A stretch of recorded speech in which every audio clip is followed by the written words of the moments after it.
for this session.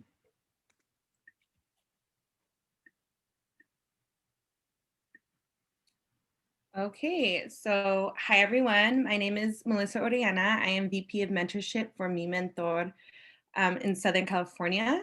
So first I want to start off by just describing who Mi Mentor is. Our mission is to develop and support innovative mentorship opportunities that will inspire the next generation of diverse healthcare leaders for underserved communities. So our vision is to have a world where all aspiring and current health professionals have a mentor. So if you guys are kind of new to Mi Mentor, it's a very amazing, allow you to potentially find a mentor and just have any and all your questions answered. We provide different kind of online workshops now, like during COVID times, but pre-COVID it would be in person. So you could literally meet with like different physicians or different medical students, pre-health students, nursing PA, anything in person. Here we can be connecting online. So if you don't have an account, it's completely free. You should definitely check out our website, mimentor.org, and make one. We even have an app that allows for easier navigation. So we'll get started. All right, so we're both really excited to have everyone here. My name is Joanna Gonzalez. I'm the other VP of Mentorship with Mi Mentor, and I've been with Mi Mentor for about 1.5 years. And just to provide sort of like a structure of like the whole event, we'll introduce like our speakers. So today we have the pleasure of having Anabel Arroyo, Norma Gallardo, and Krystal Ramos. All of them come with like a wealth of experience and knowledge of really about when to apply, you know, during your gap years to medical schools. So we're really excited to hear that. And really, as you have any questions throughout like the presentation, for any questions, you can message Melissa Orellana if your last name is A through K. And if your last name is L to Z, you can chat those questions to me, Joanna Gonzalez. And then afterwards, after the Q&A, we'll close out with the survey just to see how we can further like improve our virtual events or any sort of topic that you haven't seen with Mi Mentor that you would like to see in the future. So with that shared, I'll pass this over to Anabel Arroyo. Hi, everyone. Thank you for having me here today. I preface to both Joanna and Melissa that when it comes to this type of talks, I get really passionate, so I start talking really fast. So if I do, give me a thumbs down if it's possible. But I wanted to start by kind of introducing myself and letting you know where I'm coming from. So do you think we could scroll to the next slide? So I wanted to give you kind of like my positionality and where I'm coming from and why does it matter what I'm talking about, right? I was a pre-health student, very similar to you guys. I knew I wanted to go into healthcare field, but I didn't know what component. So I enrolled at East LA Community College. I joined clubs like CCM, which I know a lot of you guys are part of. And then eventually I transferred to UC Berkeley, where I found my home in the Biology Scholars Program, which is a program to increase the pipeline of students going into healthcare fields. When I graduated from Cal, I got hired by the program and trained as a pre-health advisor. And, after that, I love doing that. I love working with students, kind of creating plans, having a conversation about when was the right time to apply to medical school and why, or pre-health fields, because the program was all health inclusive. And I really love doing that. And eventually, after 4 years of doing that, I got the itch to go back to school, and I enrolled in the UCLA Postbac to strengthen my science courses. So hence the gap years, right? And then, after the Postbac, of course, what happens is the MCAT, right? And having sat through the MCAT 3 times and scoring it twice, at the same time that I was doing that, I was also kind of sneaky and I applied to a couple of grants to support a program that I had created. So at the same time that Mi Mentor was being created by Dr. Talamantes and a group of students, my husband and I had created a program to expose pre-health students to the community health center world. So Altamed being one of them, right? And I got the grant. And I said to myself, I got the grant like 3 days after I got my MCAT score. And I said to myself, well, I'm going to take a year off from applying to med school. I got the MCAT that I want, and I'm going to try this out, And I think that was the thing that changed the course of my path. because what I wanted to go into healthcare and in particular into medicine was I wanted to sit with patients. I wanted to get to know their stories. I wanted to create health plans, get them to their next level of health, right? In whatever way it meant for them. And, but I was already doing that, sitting down, working with students, getting them to the pre-health field. So because I didn't go into medicine, I don't feel I deprive myself of anything because I'm now supporting others to go into that field. And I love doing it. So hence my talking really fast when I talk about this stuff, right? So I just took a different path, and I love it. Like now I get to work with, in Altamed, working with our medical education team, supporting other students going to medicine, working with medical students and all kinds of healthcare students. But more importantly, I still get to get that little patient interaction, right? That itch, to fulfill that itch, right? But more importantly, I wanted to talk to you guys about this kind of gap years or this break, right? I don't like to call it so much gap years because it seems like you're not doing anything, but I like to call them kind of like breaks and opportunities for development, right? So I'll go on to the next slide. Thank you, Jonna. So the two things that I've seen in the 15 years I know I'm totally dating myself with the 15 years, but the 15 years of working with pre-health students is two things that students take a break. The number one, and this does not fail, is to strengthen the Science Gpa, right? Or what AMC calls the Science Gpa, the VCPM. And then so focusing on academic trends, right? Then on past experiences. So a lot of students are like, we see our transcripts from like our first year in college. We're like, oh, how could I have taken Gen Chem, calculus, bio? What was I thinking? So instead of focusing on that, we kind of focusing and working on where you're at now, right? And what you can do with it. And is it game over if you don't have that golden GPA? I don't think so. In the 15 years of working with students, I've seen a student with a 1.9 restart their entire academic year, and now she's a surgeon. I haven't gotten her consent to use her name, but one day she'll give me her name to, her consent to use her name. But I've definitely seen it. But has she had to work really hard for it? Absolutely, And then if you're interested in a postbac, right? Sorry for all the background noise. Do it when you're ready. I felt like I took the time to really professionally develop and then do the UCI postbac. And it was a time I became that person that people hate, like I became that gunner. I was like, heck no, this postbac is costing me too much money. I better sit in the front and I better take everything from it, right? Because I knew this was my second opportunity. And I still didn't apply to medical school, so maybe I'm not the best example. And then the second reason is people take time off is to just fully focus on the MCAT. A lot of us can't afford to do courses, do a prep course and take the MCAT, So, a lot of people say, like a lot of pre-health students I hear say, like, why is the MCAT so important? We all kind of know the reason why it's so important, but after having been and working with admissions at UCI, it's important because this is the first of many tests that you have to take, right? So see this as like kind of like your pre-marathon, or what is that, half a marathon, like the 13.6? I don't know. As you could tell, I don't run marathons, but that pre-marathon, right? To get you ready for all step 1, step 2, step 3, right? So if this is the time to get that those bearings down. And the best time, the best time to take this exam is when you're ready. That is the best time. If I wish, like now in retrospect, having listened to my mentors that told me not to test the first time, they said, don't take it if you're not ready. I'm like, no, but I've already committed 6 months. I have to score it now. And then, it came back how I thought it was going to come back. So really taking that time to just focus on that test, right?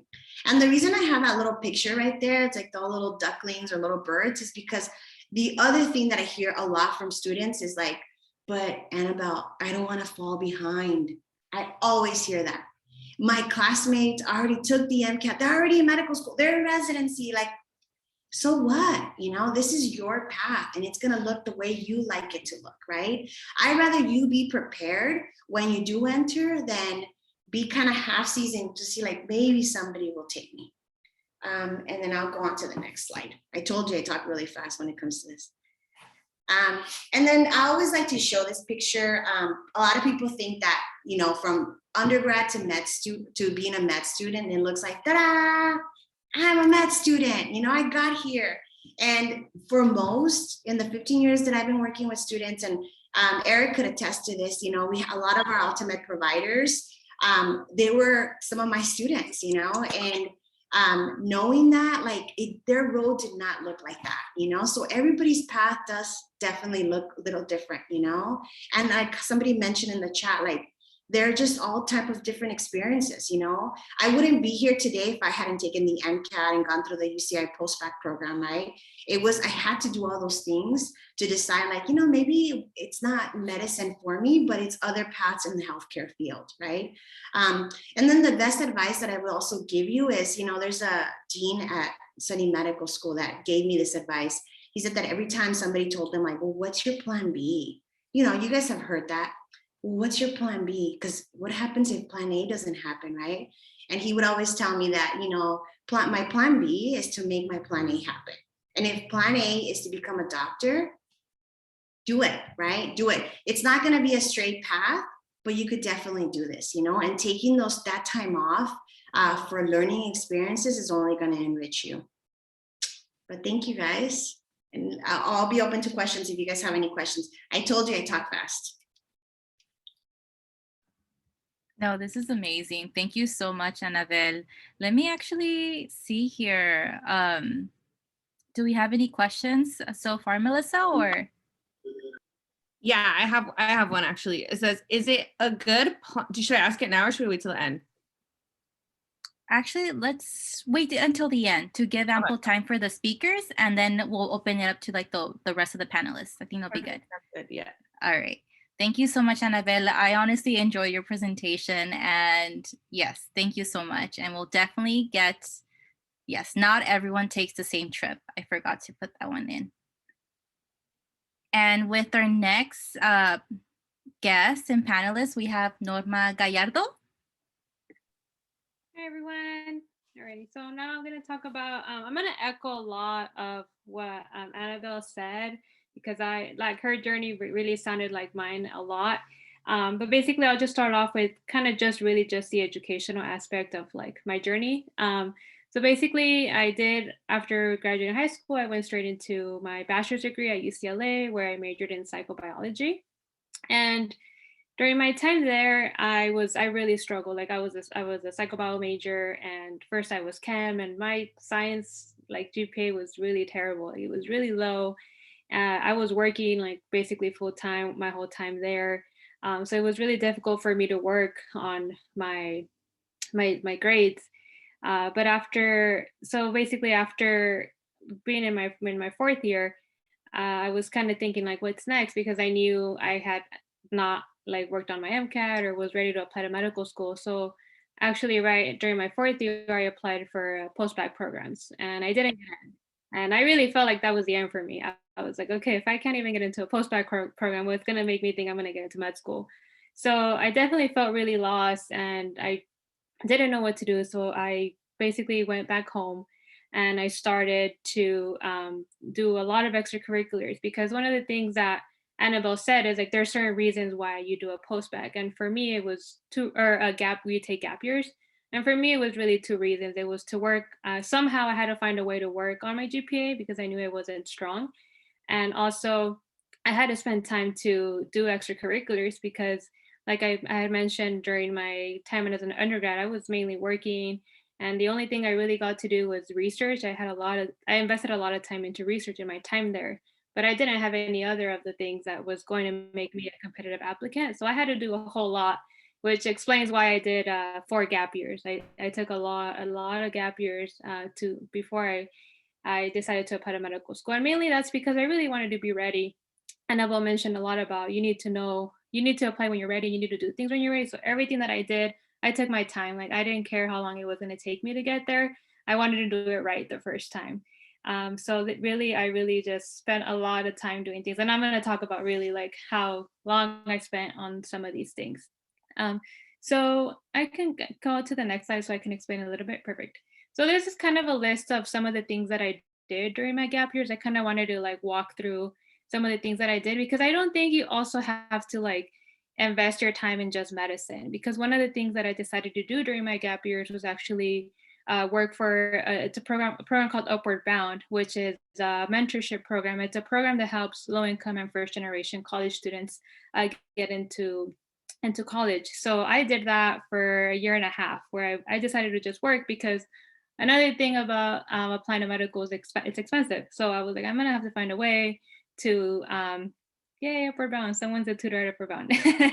And yeah, I was like, I need to find a way to pay for all these things. So I was like, I'm gonna spend some of these gap years working as well, and working on saving some money for all of these expenses that I know were going to come. So I did that for a while. I was, and it was like a part-time thing. So I was able to focus on other things. Right, a couple months after I got that job, I was working as a medical scribe.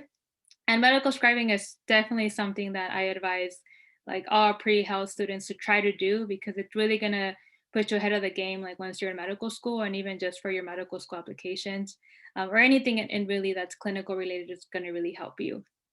So I was doing that. I was scribing and working for Upward Bound for about a year and a half straight after college. And one of the things that I like I had mentioned, I felt really lost. Like I had no way of like knowing how I was going to get into like applying to medical school. So I sought out, I'm from Riverside, so I started to talk to the closest medical school around me, so which was UCR School of Medicine. And that's where I got to talk to people, like basically get mentorship, because I think that's one of the things that really helped me, is having a mentor for things, because it's really hard to do these things on your own, especially if you're like first generation. That's one of the things I got close to the pre-medical post-bac program director there, and she really helped me, guide me. She was a crucial mentor in my life for pre-med. So basically, she kind of guided me a little bit. And one thing that I had to do even before applying to a post-bac program was just take extension courses, because even my GPA wasn't even good enough to apply for a post-bac. So that's how bad it was. So I was like, okay, I'm going to take an extension course, which is very expensive, but I knew that I had to do it. So I did an extension course. I applied for the post-bac programs once again in 2017. So 2 years after graduating, and I ended up getting into the UCR post-bac program. And I did that for a year. And I was like, okay, I'm going to do this post-bac. It's going to take a year, and I'm going to take the MCAT the summer right after. My plan did not go as I thought, because the MCAT is a monster.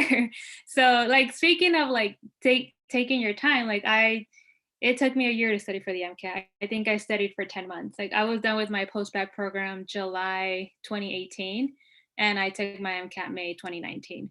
So I just wanted to be sure, like I wanted to make sure that this only happened once. So I think my motto for everything is like, I really wanted to do everything once. I didn't want to take the MCAT again. I didn't want to apply to medical school again. I wanted to make my application as perfect as possible and take the time, as much time as I need to do that.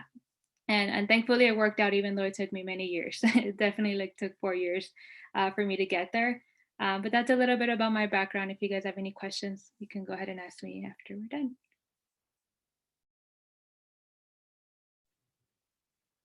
Thank you so much, Norma. I really appreciate your path to your journey to medicine. And it really just speaks to like every journey really starts different for everyone.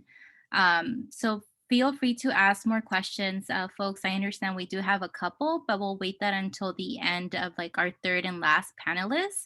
So our next person is Krystal Ramos.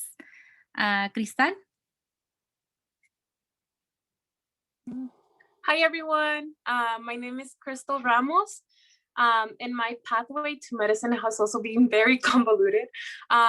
So I'm an immigrant. I grew up in Guatemala. I was born in LA, but then when I was very little, my parents decided to move back to Guatemala. So I kind of grew up in Guatemala and came back to the States when I was 14. So I ended up learning English as a second language.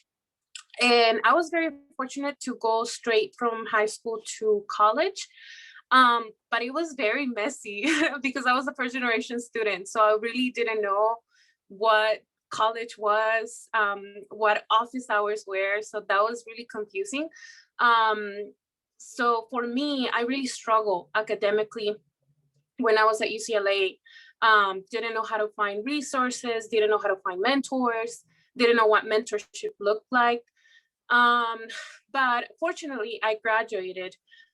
So I got a BS in microbiology, immunology, and molecular genetics, and also minor in Italian. And when I graduated UCLA, my GPA was really, really low, especially my Science Gpa, which is the one that medical schools look at. So I kind of like took a year to really think about medical school and if that's something that I wanted to do and I wanted to pursue.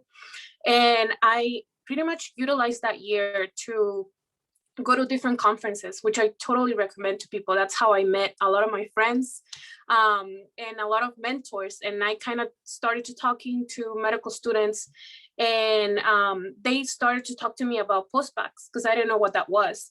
And they told me that there were different types of postbacs that you can do.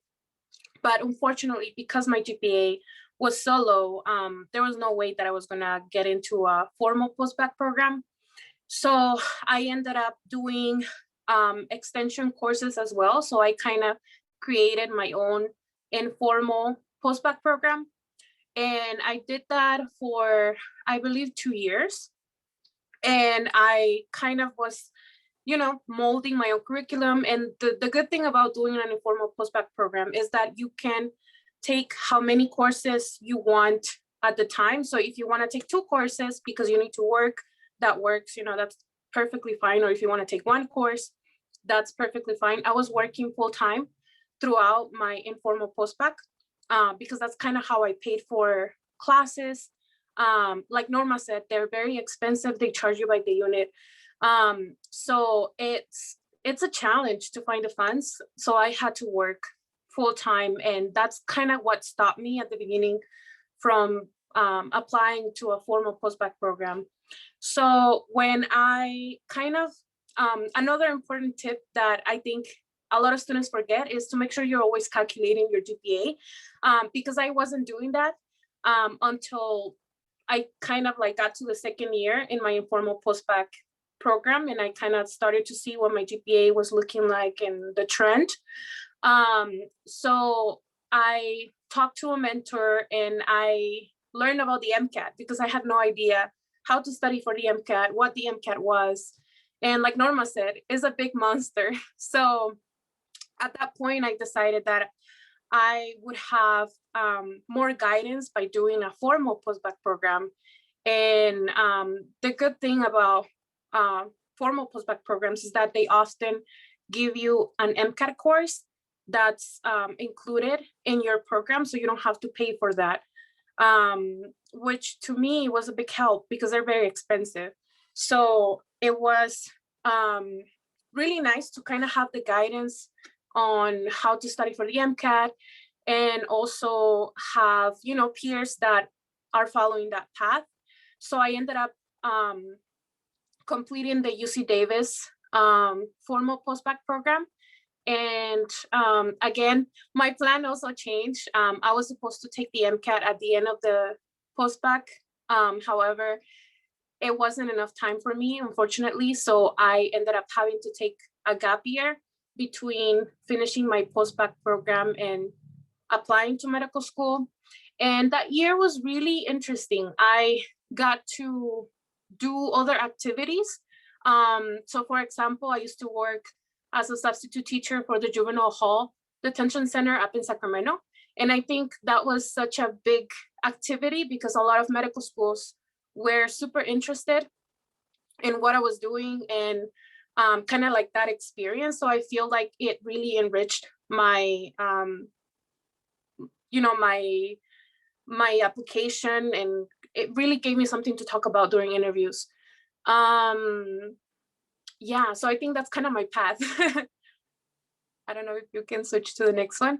Yeah, and I kind of just did a little slide on things that I wish I knew because I just went through the application cycle. So I feel like these are things that to me, I didn't realize until I was going through the application cycle. So be confident in yourself, you know, you're very qualified. All of you are here with a purpose, and your path might not always be linear because mine certainly wasn't. It took me 5 years to get into medical school between doing postbacs and kind of taking time off. But you'll get there eventually. Also, when you do, whatever activities that you do, make sure that you keep like a tab, like when did you do those activities? Did you talk to, keep contact information for people that can potentially write you a letter of recommendation, because it's really stressful to trying to come up with those dates when you're applying to medical school. And it can get really confusing. Also, make sure you ask for letters of recommendation ahead of time. There's a website called Interfolio that I recommend to everybody. It pretty much archives your letters of recommendation. So even if you don't use them, you can just ask your recommenders for them and save them there until you're ready to use them.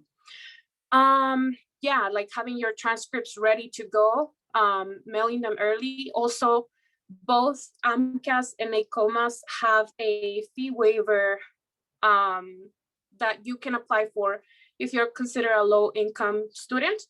And it's important to apply to that fee waiver early on because it can help you with your MCAT. I think that they reduce the cost of your MCAT by half, and they also provide you with, I think, like all AAMC materials, prepping materials for free. So if you don't know that, I think it's important. And I think the application's just open now. So if you're thinking of applying this coming cycle, I would definitely apply for the fee waiver. And also have a timeline for your application. I don't think, for me, that was another thing. Due to the cancellations on the MCAT and for the pandemic, it was really stressful because I ended up applying way later in the cycle that I was planning to. So I think having a good timeline of when you want to submit, your letters of rec, your transcripts, all of that stuff, finish your personal statement, that's really important. It'll keep you kind of like guided in terms of the application cycle. Also, make sure you're thinking about your school list. Even if you're not applying this cycle, I think it's important to have like a list of schools that you want to go to, and what's important to you, like their mission, the type of resources that they have, location, and also money. So applying to medical school is really expensive. And I used to hear that a lot. And I was like, yeah, whatever, I'll figure it out. But it's really, really expensive. They charge you by each school you add and you apply to, and you have to pay for secondaries, primaries and secondaries. So fortunately this year for us, I did all of my interviews online, so I didn't have to travel anywhere.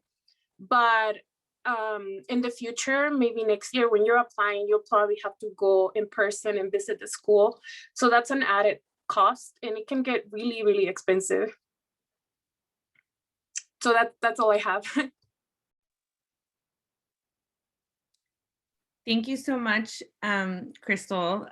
We really appreciate you sharing your experiences with us. We can definitely go ahead and start Q&A. So Joanna, I can start off with the first question I got, which is it a good plan to apply to graduate school to go along earning more experience to build your resume?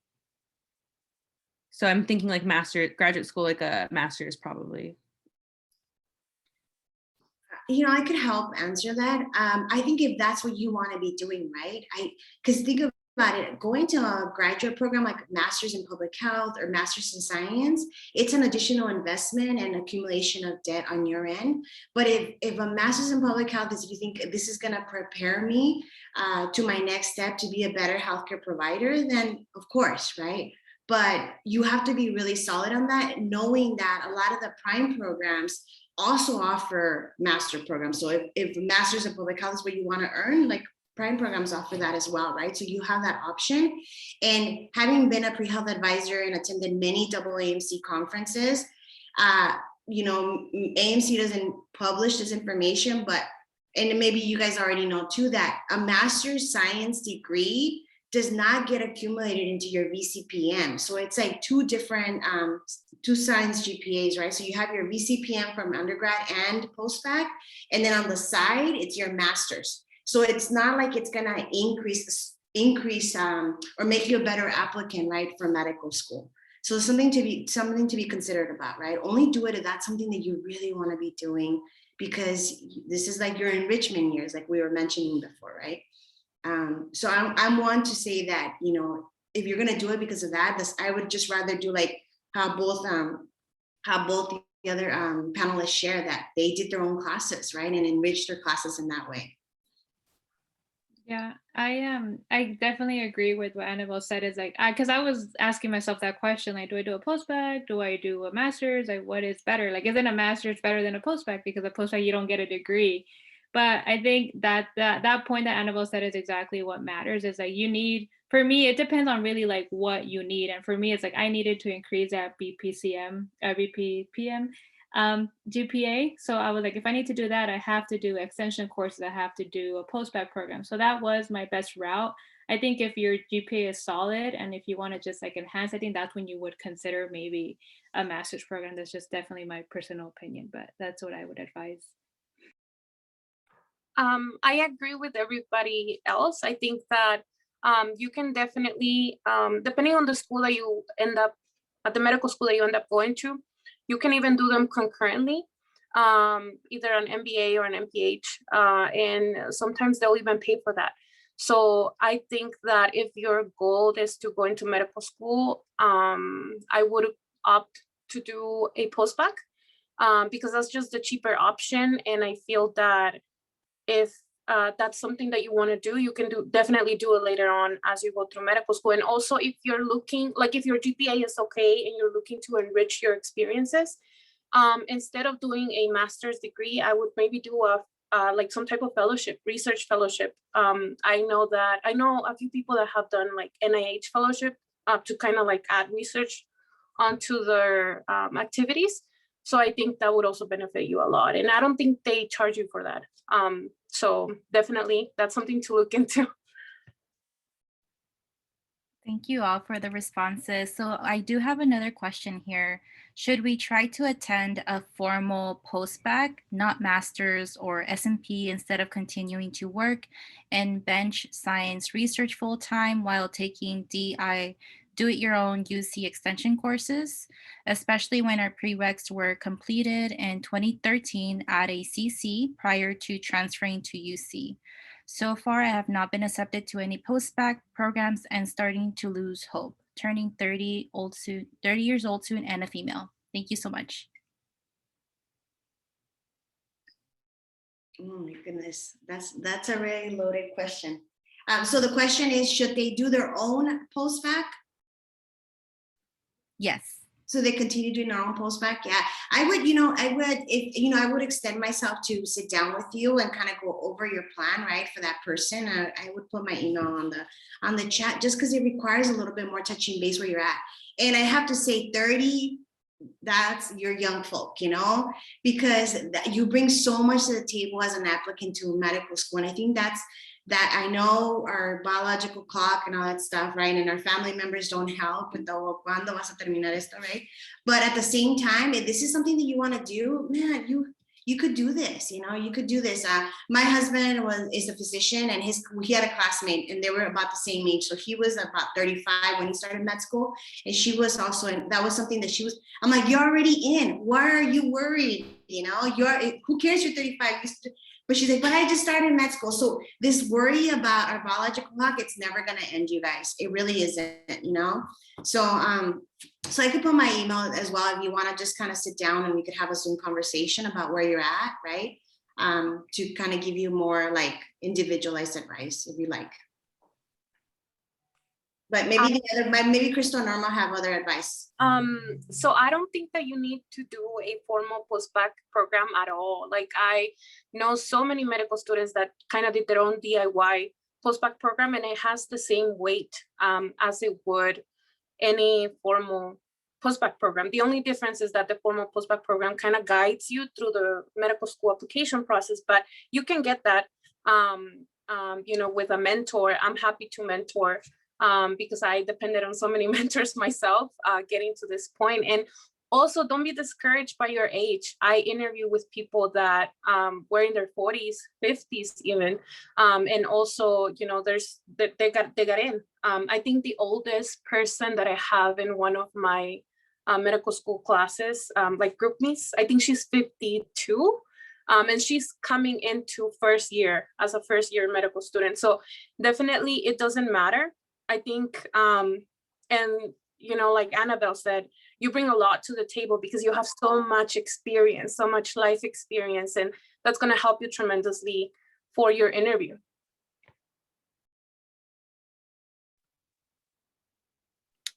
Thank you, guys. And just to comment on that also, to whoever asked the question, I also haven't been accepted to any postbacs that I applied to, but we cannot lose hope. So just keep your head up and email you as well after. But okay, we can go on to the next question. This question is Krystal, this first one. It says, what was your clinical experience like? And then for the rest of the speakers, she asked, what kind of volunteering is best to get involved with? So my clinical experience kind of like varied. I did a little bit of everything. So I kind of like did everything that I could get involved with, and was kind of flexible. So I did summer urban health fellowship. I'm sure that you guys have heard about it. It's like pretty big in LA. So I would totally recommend it. Through the same fellowship, I got connected with their homeless clinic, which happens monthly, which is great because you only have to do it once a month.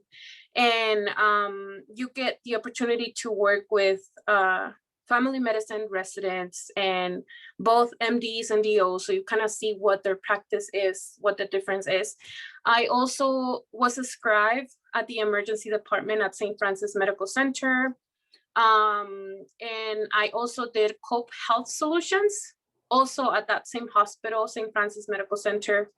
And I also shadow. I literally cold email people on Mi Mentor, and I found, and he was one of my recommenders for medical school, actually.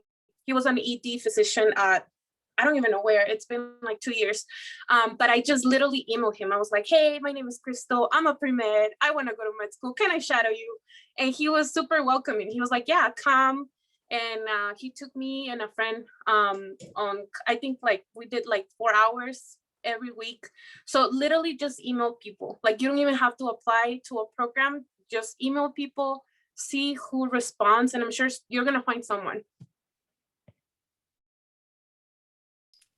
And for some of the volunteer that I did, yeah, I also did the COPE Health Scholars Program that she mentioned. I did it over here in Riverside. That's where I live. And something else that I did for volunteering, it's also a specific program here in Riverside. It's called the Health Coach program, where they basically put you at a primary site clinic and you are basically able to see patients and you're guiding them to eat better and to exercise. You're helping them make goals, and they're patients who are referred by primary care physicians at these clinics. And usually these are very low income areas. And there are people with diabetes and high blood pressure and high cholesterol, and you're basically just guiding them. And that's a really good volunteer experience that I enjoyed doing. And then something else that I did as well was just tutoring in the community, like middle school and high school. I think that's something that you can easily do. Anything that you're really passionate about, I think you can volunteer in anything. Absolutely, I completely agree. You know, like I feel like we were like perfectly selected, like Joanna and Melissa, like the 3 people on the panel, because we've kind of talked about the same themes. And I think it just goes to say, right, what a lot of like first generation and low income students go through, right? I completely agree with Norma and Krystal in regards to you could do anything. At least one experience has to be clinical, directly patient care, right? The only beef I have with COPE scholars, and that's only my own personal beef, is that you shouldn't have to pay to volunteer. That's my beef with them, right? Having been in workforce development programs and creating our own program. So they strategically changed their name when we got a huge grant for the program that I was running here in Orange County. And I couldn't believe that students had to pay, you know, like you're volunteering, you know, no one's paying you. But there's a lot of community health centers that you could be involved with, right? So anything like I love what Norma said, like, so you could be a health promoter at any community health center. You could be a health educator. You could be tutoring, right? Anything that has to do with health education, right? But it has to be something that you're passionate about. I think one of the best applications I saw while reviewing applicants at UCI was somebody who's like HIV was their passion. Like their parents had HIV. Everything they volunteered and did and worked with was with HIV related, because that was their purpose. And they weren't like testing, but it was just the whole theme, like the research, right? So if there's a theme to your application, you would move up the admissions, pile in comparison to a lot of folks, right? And that has to just kind of go together, right? But I highly, highly recommend that you look out. I love that Krystal just kind of cold call, right? But there's a lot of places that you could be involved with. Like it's a little too late for our program, but we have the HCOP Scholar. So it's a 6-week enrichment program, right? Where we do give you a little bit of patient interaction and provider interaction. So, but there's a lot of programs out there. There's also the, what is it called now, Eric? The SHIP program? That's a summer urban health fellowship, right? Yeah. So there's a lot of opportunities, especially if you're in SoCal, right? Because there's so many community health centers, but I highly encourage you to do that. And the other thing too is scribing. The best thing that's going to prepare you the most for first year and second year medical school is being a medical scribe, because it's going to kind of immerse you in the field, and you're going to be super prepared. Because I remember, I've been with my husband since we were undergrads. And I remember when in his first day in rotations and somebody asked him to work on a soap note, and he was like, what the heck is that? But he had never done any clinical like that. So the best thing you could do, and now having been a preceptor, him having been a preceptor, that's the number one advice, if you could do that. Thank you all. So I do have another question here, actually a couple more, but for this one, how do you mentally convince yourself that taking many gap years is okay? What helps to mentally stabilize yourself so that you can move forward in your path? It is so difficult. It's so hard because like you literally think that you can't do it. It's like I know I can't like say anything that will make it better, because it's so hard. You are doubting yourself the whole time. You're like, am I doing this for nothing? I'm just doing it all and I'm not even gonna make it. But I do think that there's two things that really helped me, but one thing that helped me for sure was having friends that were also going through it. And I only had like one very close friend. She was my UCLA undergrad friend, and we were both just struggling together. So just having someone else you're struggling with and just working, like she was doing her own thing and I was doing my own thing. And she did something completely different, and it was actually crazy because we got in together the same year. And it was very nice. But I think like that, I think surrounding yourself with people that are going through the same thing, because I think it's so difficult for you to do it alone. And I think that was one of the main reasons why I tried seeking out mentorship as well. And that's why with scribing, you're able to meet so many doctors, especially if you do the ER ones where you're working with multiple doctors, like you already automatically make so many mentors from there.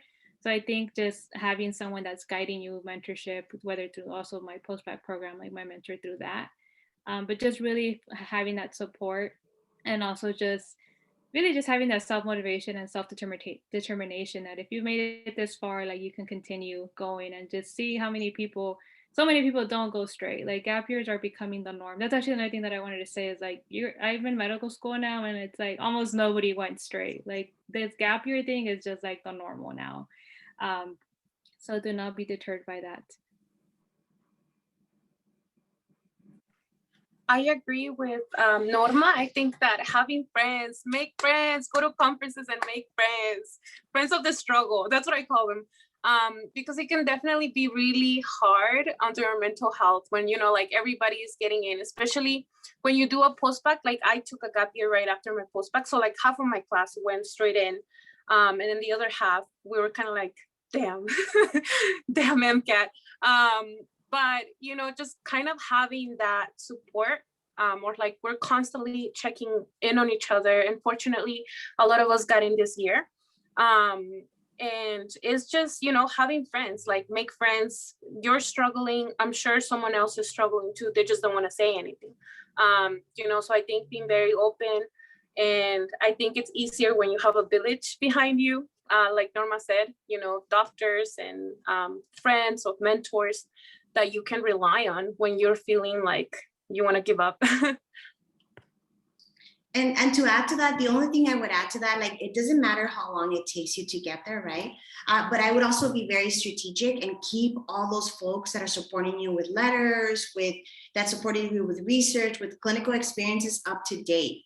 So even if you don't apply, right, because the MCAT takes you a little bit, what a lot of pre-health students do, and I experienced this myself, is that you kind of go into hiding, like, no, the MCAT is taking me longer than I thought it was going to take. So I'm not going to let them know because I don't want to let them down, right? But on the other hand, you should put yourself in the forefront and be like, you know, Dr. So-and-so, you were a great mentor when I was a scribe in the ER, and I'm still working on the MCAT. Can you believe it? 6 months into it, I'm not getting the score that I know I could get, but I just wanted to keep you updated. And then 3 months later, once you take it, or however long it takes you, you update them again and you let them know, like, guess what? I took it. This is the score I got. I'm ready now. Because don't go into hiding in regards to all the support, right? Because a lot of us see it as like, oh, they're just going to put more pressure. But all the people want to know is, how's it going, you know? Because guess what? The moment that you got in, like the moment that Krystal and Norma got in, the first people that claimed them as like, well, one of my students got in was their mentors, their clinical instructors, their researchers, right? Because now they have a student as an example. And the only reason I see it is because I would see this as pre-health conferences a lot. Like at the Valencia conference, pre-health advisors would be like, well, 10% of my students go to Ivy League. And so they claim them, right? Because those students are letting those pre-health advisors know where they're getting in, what their scores are, right? So don't go into hiding. No matter how long it takes you, fill those people in, because guess what? Maybe they could provide support. You never know what kind of resources people have, right? So who they're connected with. And especially in this pre-health world, you guys, it's so small, so small. The people that want to serve communities that you want to serve is very small. And they all come around and you all meet them together. I'm telling you, half of our ultimate providers at our Southgate Clinic are people that I went to undergrad at Berkeley with. And I'm like, oh shoot, now you're a provider? Dang, how did that happen, right? But it's such a small world, and now we're kind of back together working in a different setting, you know? Thank you guys. All very helpful and inspiring and motivating. The next question I have here, which I think we touched on a little bit, but I'm going to ask it. It says, Postbac programs haven't really been discussed with my advisors. So what kind of credentials or certificates do you receive after completing a Postbac program?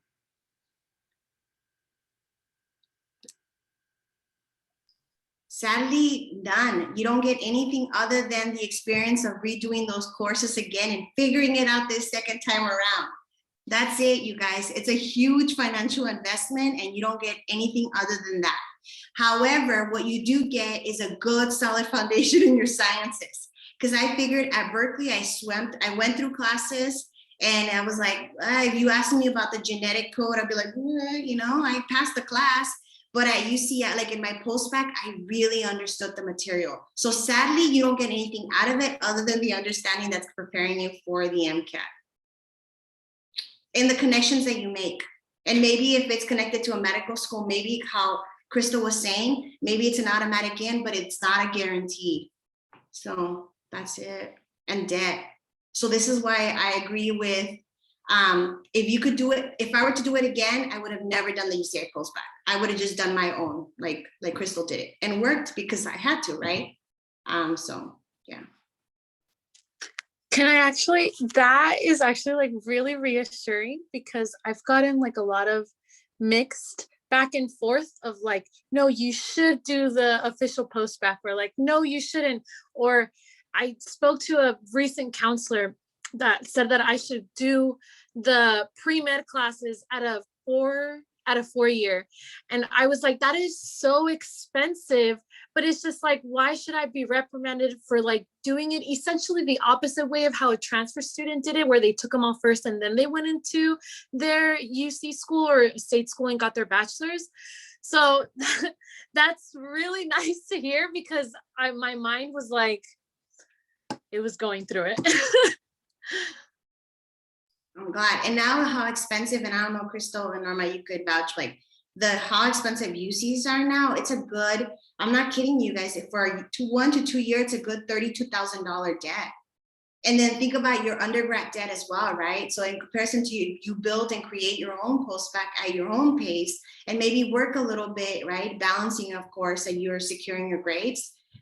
You could definitely do this. I've seen so many students do it. And I love that Norma shared her path on how like it was, because now they're not even looking at 2.9 GPAs for official postbacs. How disadvantaged is that, right? So even more barriers put for students who struggled academically.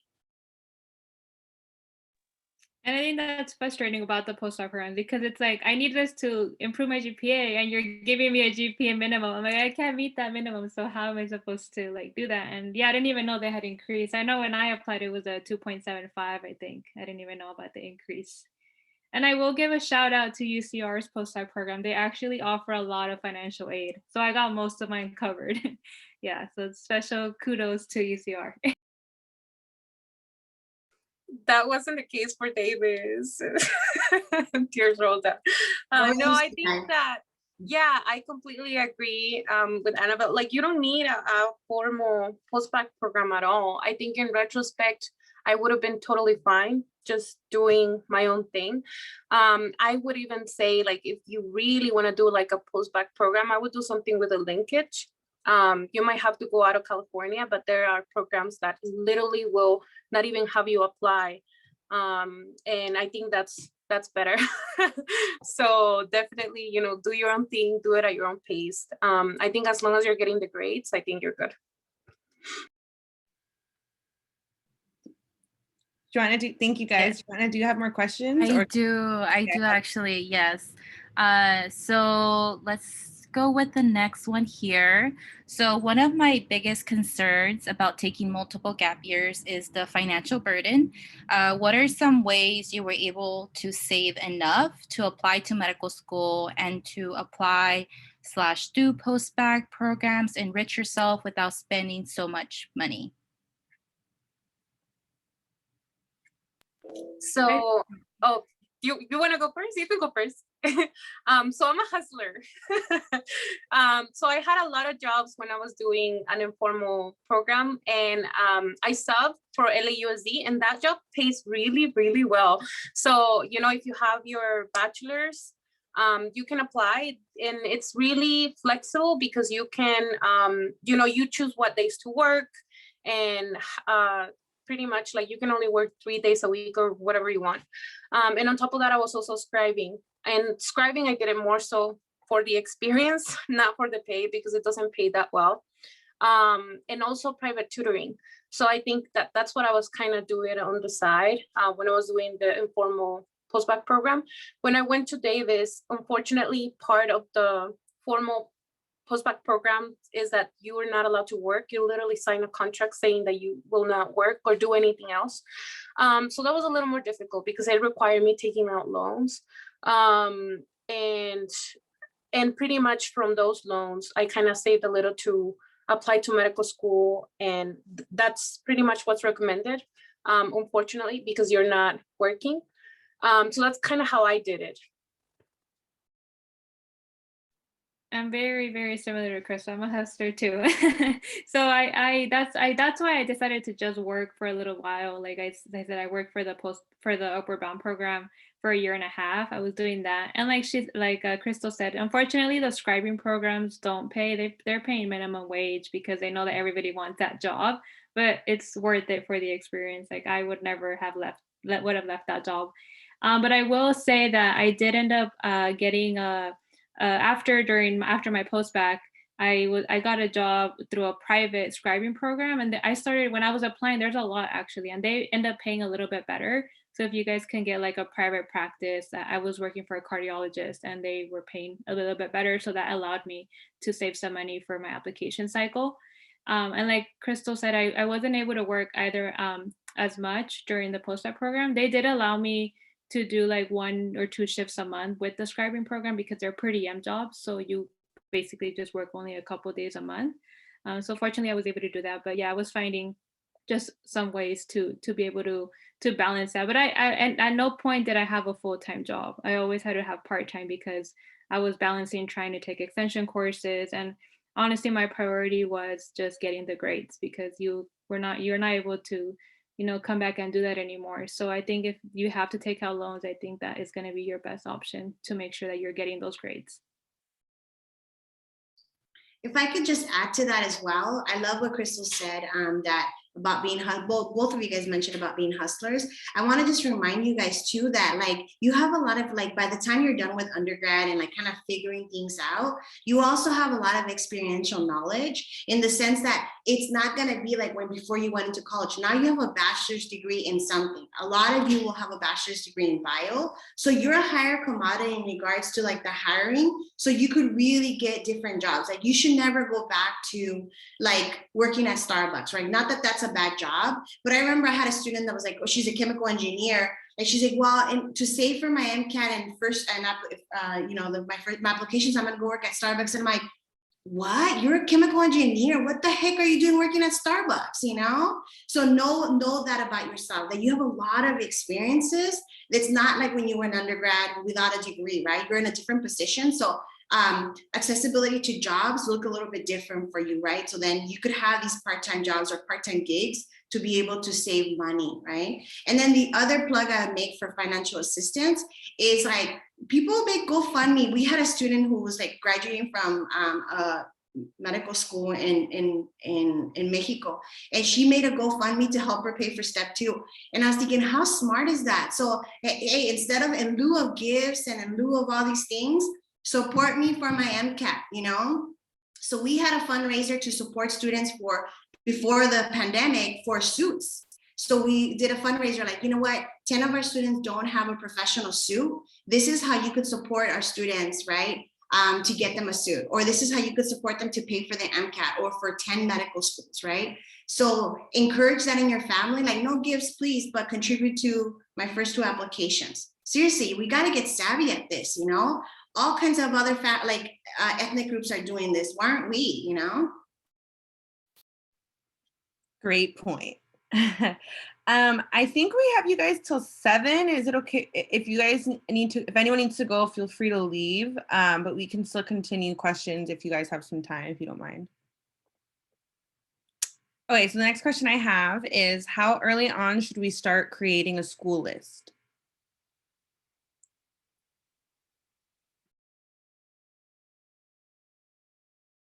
I think it's a good motivation. So I kind of was really stressed about the MCAT when I applied. So I kind of did it on the fly, but I don't recommend that. I think that make sure that you know what you want, is it a DO program that you want to go into? Is it an MD program? Especially when you're looking at schools outside of California, which you should most definitely apply to, because I feel like a lot of people get this focused tunnel vision on just California, and there's great programs outside of California. And so I think like when it comes to that, and you're a little less knowledgeable about those schools, so definitely make sure that you're looking at those programs. What's the culture like? What's the mission and vision? Do you see yourself being there for the next 4 years? Potentially for residency, if you were to match there. So, as early as you want to. I think it serves as great motivation. I agree. I didn't realize like how much time you actually have to spend on that, because I also I had to do it on the fly too, because I did my MCAT in May 2019 and I applied that cycle. So I was just trying to get through it. And I actually really recommend, I don't know if Krystal used this, MSAR. MSAR is like that. So it tells you like the average GPA, the average MCAT. So I use that to guide a lot of my, especially my out-of-state schools. But I just felt like there's so many medical schools that I was just shocked. So I really struggled. And from what I've heard, a good number to have is 25 to 30. I think I had somewhere around 20 though, because it got really expensive. So I kind of kept it at around 20. I agree with everyone, 25 to 30, depending on your numbers, and especially if you did a postbac, on the higher end, right, of schools. And I would, I do really, you know, I'm a firm believer of the answer. What I would just suggest is don't focus solely on the numbers, right? So don't focus solely on like, oh, this school's, I'm not gonna apply to this school because I don't have the numbers that they're saying. Those are just stats, you know? So that's what they use them as, stats solely. So I would focus on like Krystal said, do they have the mission that I have? Do they have the same purpose that I wanna be trained in? And if they do, then that's a school that's a good fit for you, right? So don't do the easy work for them. Like don't not apply because you think you're not gonna get in. Let them tell you know, instead of you telling yourself like, well, I don't know, right? And of course, if you don't have any research experience and have done like publications and stuff, like schools like Harvard and University of Michigan and Stanford and UCSF are gonna be reach schools. But if you do have that foundation and you have a letter supporting that research, then of course, right? So being very strategic about that as well. So yeah, as many schools, I love far and wide, you know, because you never know, the process is getting it's been competitive. So it's not just this nowadays. And you will be surprised of how many schools don't screen you out. It's crazy. Like you think that there's like this magic number, but actually like I was surprised in the interviews that I was getting because a lot of schools really sit down and look at your primary, like what are you talking about? What's your theme? You know, especially with those schools that are really focused on community medicine and serving the underserved. And if you can show that through your application, I think that they most definitely will like reach out to you. Thank you, everybody. So I do have another question. I think this is relating to if there are post-bac programs in this area, but are there similar pipeline programs as discussed, but in the San Diego area? I want to say yes, it's UCSD, right? They do have their own application. Yeah, so I don't think they're part of the consortium anymore, but they do have their own post-bac program, and I don't know if it's a linkage program, but I remember talking to a representative and she was like, oh yeah, we like our students, or we take our students, something like that. So definitely look into that. I think it's good to go to conferences and talk to program directors because they can really tell you, you know, what they're looking for, what the program offers.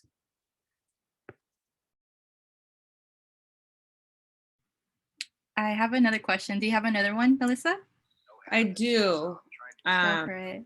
Okay, so it says, since Krystal took extension courses while working at the same time, what kind of course load would she recommend if you plan to work part-time? Also, if possible, how was the experience taking extension courses? So extension was really nice because usually our classes it depends, but they're usually 3 to 4 units, sometimes 5 when you have a lab, but you usually only meet once or twice a week on campus. And sometimes you can take online classes as well, and online science classes. So it makes your schedule really flexible. From what I remember when I was there, if you take an online course, it won't say that it was online on your transcript, which is a trick of the trade. So that's an important, I think, thing to know, because a lot of medical schools will not accept online or will have some type of issue with online courses. So you want to make sure that if it's going to say online or how that works, if it's a letter grade or if it's pass, no pass. Usually when I was doing it, I was doing 3 classes at the same time while working full time. There was a point where I did 5, but don't do that. That was really stressful. But definitely, I think 2 to 3 is manageable depending on the course. I think that if the course is like physio, which, you know, you've had a lot of experience in, I think that I was very knowledgeable due to my major and, like, you know, other courses that I have taken. I was really comfortable with physio, with anatomy, but I wasn't so comfortable with like chemistry. So I knew that chemistry had to be, you know, I had to have a lesser load. So that's another thing when you're deciding how to take your courses, make sure that you pair them well. You know, a course that you're comfortable with a course that maybe you're not so comfortable with. I think that's going to make it easier for you. So another question is, how does the Postbac Science GPA get accumulated to your undergrad Science GPA? or does it not get accumulated? It does. It goes right into, so the breakdown is like they break down every single year. So your first year, your second year, third year, fourth year, and then post-bac. So it all goes together, and then you get a cumulative science GPA. And then everything else that you take, you know, your English, your history, you did amazingly well. That goes into your all other GPA. So the post-bac does get in there. The only one that doesn't go into that is your master's GPA. Okay, the next question I have, how can we best prepare ourselves for the prime programs?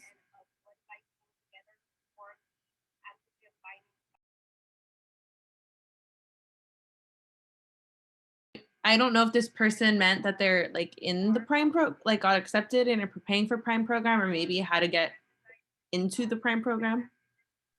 I think maybe what they're saying is like, because when you're, so most of the prime program, because when I applied, I was mainly looking at those programs. And I think most of them do have like a special emphasis in like underserved communities. So I think if you are, so yeah, that's a pretty good question, because that was basically what I was preparing myself for as I was applying. So I wanted to make sure that I did have some experiences working with those communities, which is kind of why I mentioned the health coach program, because it was they're called federally qualified healthcare centers. So they're funded by like the federal system. So they're going to be like really low income communities. So really having experiences that show that you are helping like underserved communities are going to put you in good shape for those prime programs. And I know that there's a lot of like, there's like people like our supervisors that are involved at every prime program. So maybe even reaching out to the people at every UC that takes care of the prime program can be another way as well. So here I have is, would you do anything different on your path to med school, knowing what you know now?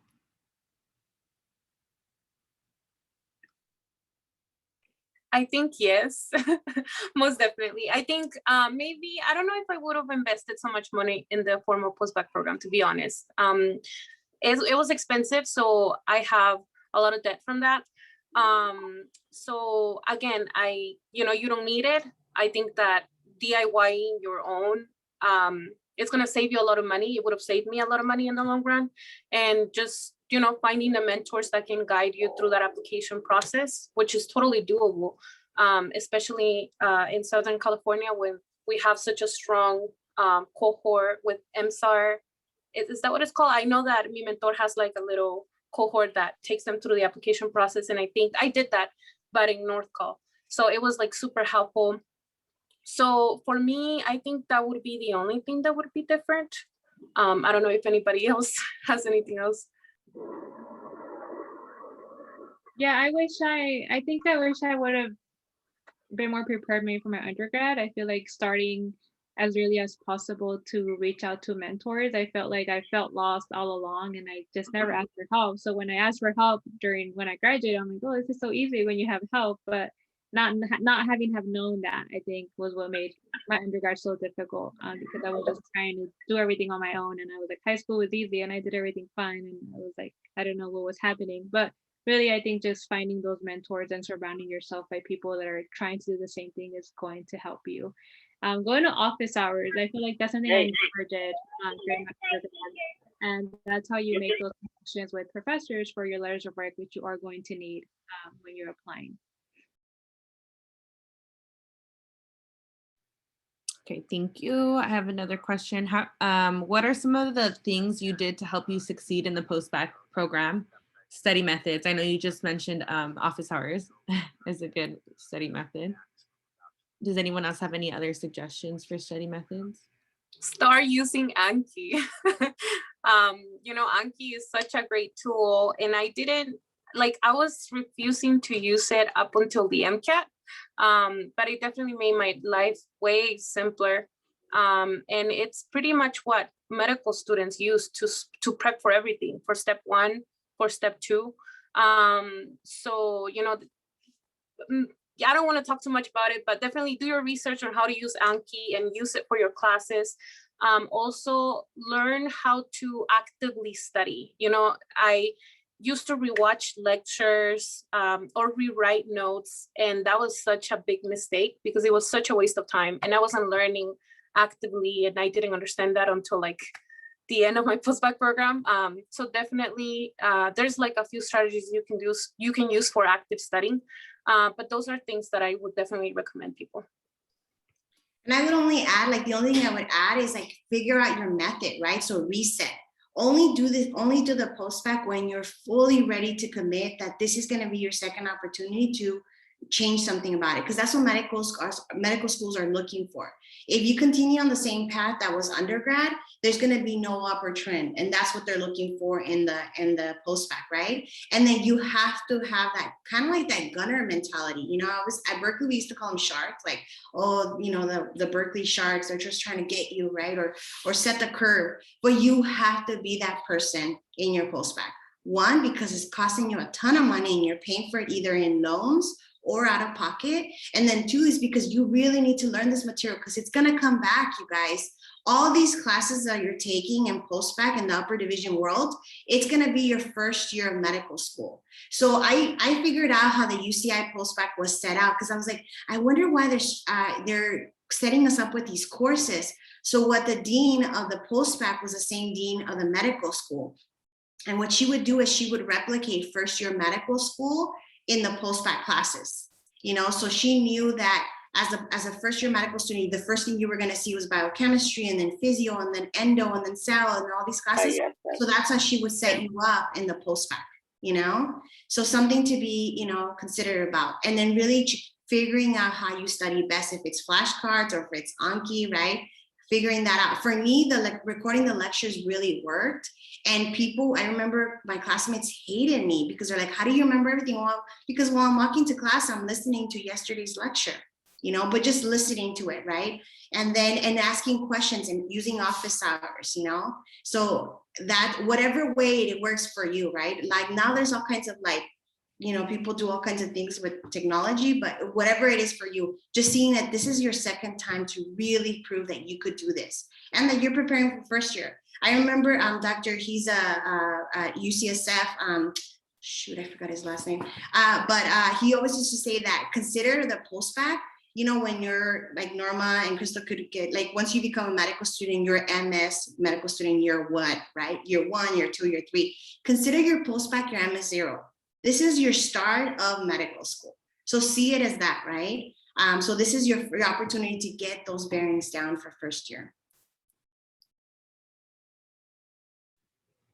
Alrighty, so I have one last question for my end. How do I know this is a recurring theme that keeps coming up, but the question is, how do I combat the anxiety of feeling like I'm taking too long to apply? I feel like I'm getting old.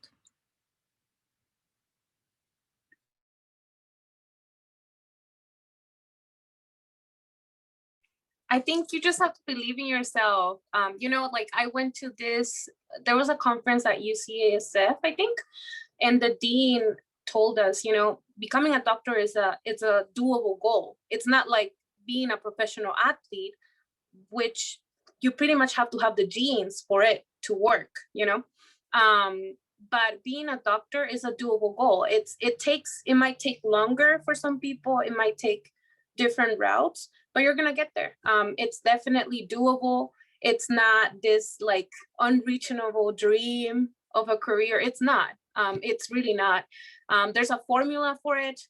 You know, improve your grades, show an upper trend, show the commitment, and let your application speak for itself.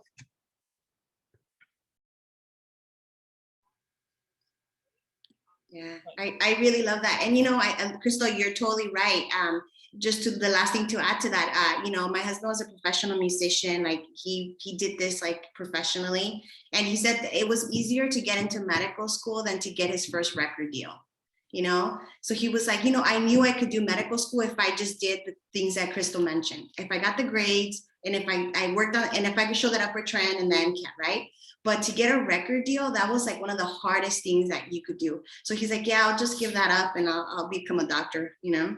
So it really is true. It is manageable, but it has to be at your time. You cannot rush this process, you guys. If you take anything from here, it has to be at your time. Just like everything else. Like think about all the things that you've done in this life, you know, that it hasn't happened right away, right? But it will happen if this is something that you want to do. Okay, the next question. How did you feel the need to do a formal postbac after doing an informal one, after taking informal courses?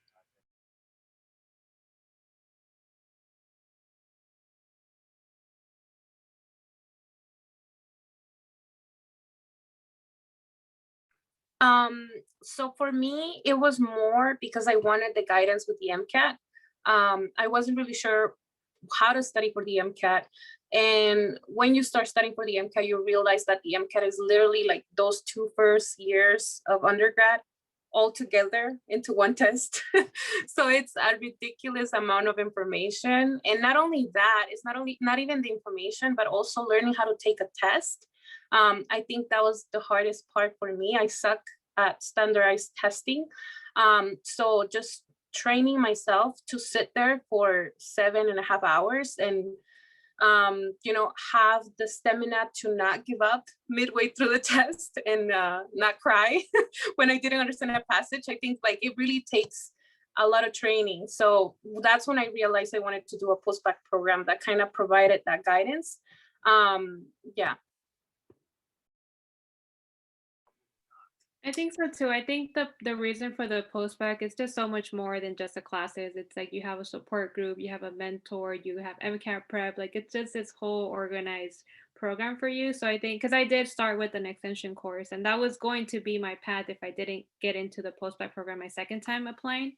And I was just going to keep taking the extension courses, but that was my main reason because it was just more of an organized thing. So similar to Krystal as well. Okay, next question I have, it says, is a small course load looked down upon by admission committees if I'm also working at the same time?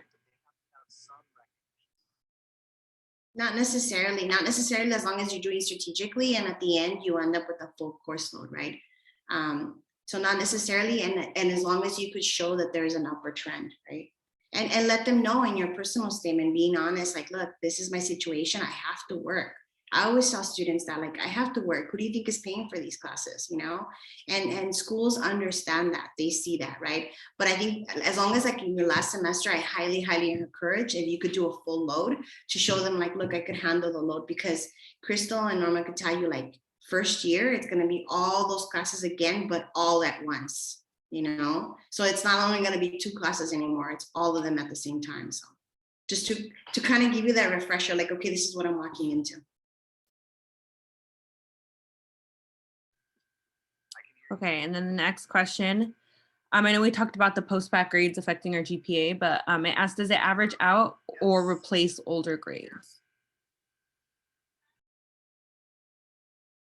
So from what I believe, based on my transcript, is that pretty much if you were to repeat a class, so say that you, I don't know, you took chemistry 14A and you got a C, and then you retake chemistry 14A and you get an A, those 2 average because they're the same class literally, which is why it's usually, or I usually tell pre-meds to take upper division science courses because you don't want to retake what you already did poorly in. You want to take new courses that can teach you something new and that can show that you're qualified, you know, in this upper division hard courses. And for those, they do not average. It's a completely new grade. And that's how you get your science GPA to move up. Absolutely. And the other thing I would add, the only reason I would suggest or advise a student to retake a lower division course like a chem class is if you didn't get a good foundation. If you didn't have a good foundation, it's going to come back to haunt you in the MCAT. So you could always take it at a community college and count it in the postbac, like count it in your postbac GPA. But knowing that what Krystal just mentioned, it's not going to be erased. One course is not going to erase the other, right? So, but if you didn't have a good foundation, I would suggest you taking it only for that reason. But always focusing on the upper division courses, because that's what's going to prepare you and increase your science GPA. Okay, and then one last question before we open it up to other people who have questions.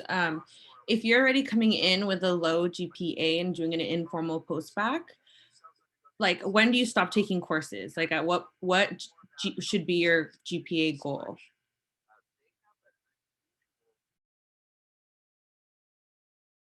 I think that's when it's really important. There's like a Science Gpa calculator running around online.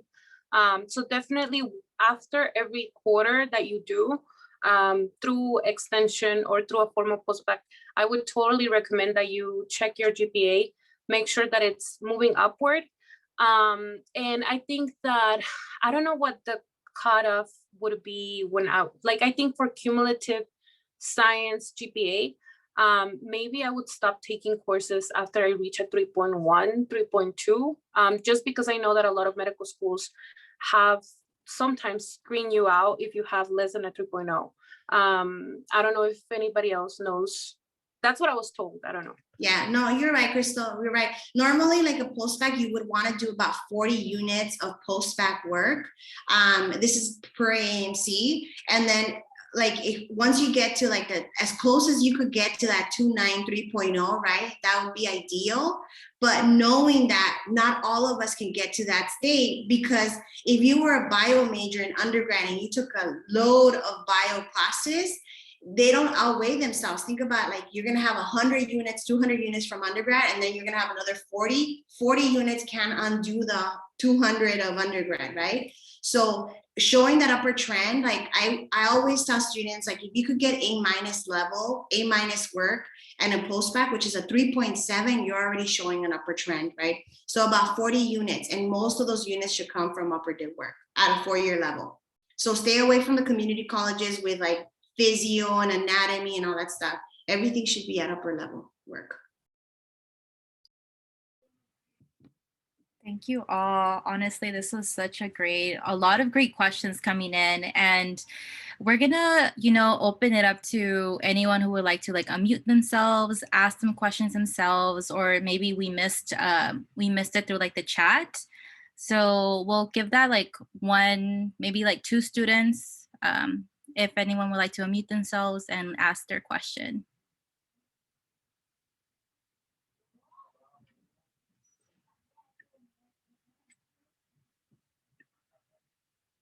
And if there are no questions, we can probably do a quick go around one piece of advice that you would like to share to the students, since we're going to be closing out. We can start with Anabel, then go with Norma, and then last end with Krystal. Yeah, I'd say that this is your path, right? Pave it the way that you want it to be, and it's going to take you as long as you wanted it to take. But once you get there, it's going to be sweet, you guys, because you've known how long it's taken you and how hard it's been. So once you get there, you're going to be one of the happiest medical students in your cohort.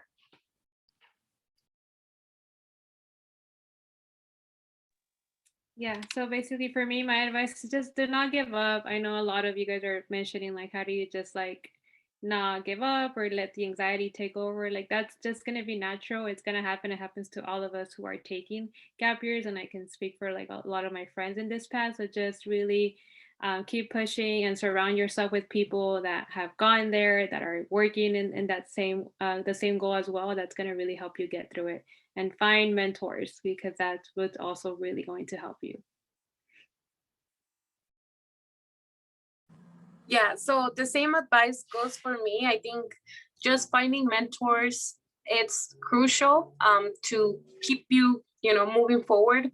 And also having, making friends, go to conferences, network, and try to find, that group of people that can really help you move forward and support you when you're feeling down, when it's taking you, you have that bad test that you feel like you can't move on. I think it's important to have a support system. All great advice, honestly. So if by any chance you did not get your question answered, I understand like Annabelle posted her contact information. If you also, so I did posted the post-event surveys, the Survey Monkey link. So if you can please fill that out. It really helps us just to continue like programming like this for like future events. And also it will give us an opportunity to provide you any additional information we have. So this recording will be posted into our YouTube channel as part of Mi Mentor. Just give it a couple, like probably like a week and a half, 2 weeks for it to be posted. But thank you everybody for joining. Melissa, did you want to share anything else? No, that was it. Just thank you everyone for joining us. We had a pretty good turnout. I hope everyone had their questions answered and has like some motivation from this session. I know I do. It's always good to like, you know, go to something like this and kind of reevaluate where you are in your path and figure out what the next step is. So thank you, everyone. All right. Thank you, everybody. Have a great evening. Thank you. Have a great day. Bye. Bye, Krista. Thank you, Norma. Thank you, Annabelle. Thank you.